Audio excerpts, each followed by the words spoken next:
Thrissur Peechi dam റിസർവോയറിൽ വീണ് 4 പെൺകുട്ടികളെ കാണാതായതിൽ ഒരാൾ മരിച്ചു.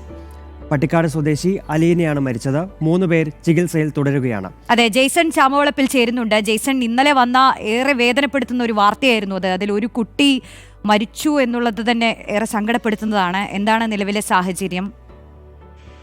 റോഷ്നി, ഇന്നലെ തൃശ്ശൂരിലൊരു മരണത്തിന്റെ ഒരു പ്രധാന ദിവസങ്ങളിലൊന്നായിരുന്നു വേണമെങ്കിൽ പറയാം. രാവിലെ തന്നെ ഇന്നലെ ഈ പുലർക്കാലം എന്നത് 2 വൃദ്ധമാർ ബസ് ഇടിച്ച് മരിച്ച വാർത്തയുമായാണ് ഇന്നലെ പുലർക്കാലത്തേക്ക് എനിക്ക് പ്രത്യക്ഷപ്പെടേണ്ടി വന്നത്. പക്ഷെ ഇന്ന് മറ്റൊരു മരണ വാർത്തയുമായിട്ടാണ് ഈ പുലർക്കാലം നമ്മളെ വരവേൽക്കുന്നതെന്നാണ് ഏറെ വേദനാജനകമായ കാര്യം. ഇന്നലെ വൈകിട്ട് ഒരു ഏകദേശം 3:30 പീച്ചി ഡാമിന്റെ റിസർവോയറിന്റെ ഭാഗത്ത് കുളിക്കാനിറങ്ങിയ 4 പെൺകുട്ടികൾ അവർ വെള്ളത്തിലേക്ക് മുങ്ങിപ്പോവുകയായിരുന്നു. പിന്നീട് നാട്ടുകാരെത്തി അവരെ രക്ഷിച്ച് ആശുപത്രിയിൽ എത്തിച്ചു. പക്ഷേ 3 പേരുടെ നില ഗുരുതരമായി തുടരുകയായിരുന്നു. അതിൽ ഒരാളാണ് ഇപ്പോൾ മരിച്ചിരിക്കുന്നത്. ഏകദേശം രാത്രി 12:36 മരണം സ്ഥിരീകരിച്ചത്. തൃശൂർ പട്ടിക്കാട് സ്വദേശിനിയായ അലീന, 14 വയസ്സ് മാത്രമേ ഉള്ള ആ കുട്ടിക്ക് എന്നതാണ് ഏറെ സങ്കടകരമായ ഒരു കാര്യം. തൃശൂർ സെന്റ് ക്ലൈസ് സ്കൂളിലെ +1 വിദ്യാർത്ഥിയാണ് ഇവര്.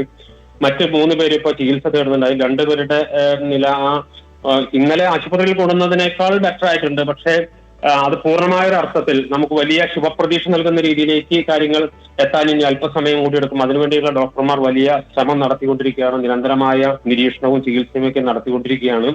തൃശൂർ മിഷൻ മെഡിക്കൽ കോളേജ് ആശുപത്രിയിലാണ് അവർ ചികിത്സയിലുള്ളത്. ഇതിനു മുമ്പ് ഈ സംഭവം ഈ പീച്ചി ഡാമിന്റെ ഈ റിസർവോയർ പരിസരത്ത് ഇതിനു മുൻപും അപകടങ്ങൾ ഉണ്ടായിട്ടുണ്ട്. അതുകൊണ്ട് തന്നെ ഒരു അപകട മേഖലയിലേക്ക് ആ മേഖല പോകുന്നു എന്നതാണ് മറ്റൊരു കാര്യം. ഏതായാലും ഇന്ന് നേരം വെളുക്കുമ്പോൾ മറ്റൊരു മരണവാർത്ത കൂടി റിപ്പോർട്ട് ചെയ്യേണ്ടി വരുന്ന സങ്കടത്തിലാണ് ഞാനിപ്പോൾ. റോഷ്നി.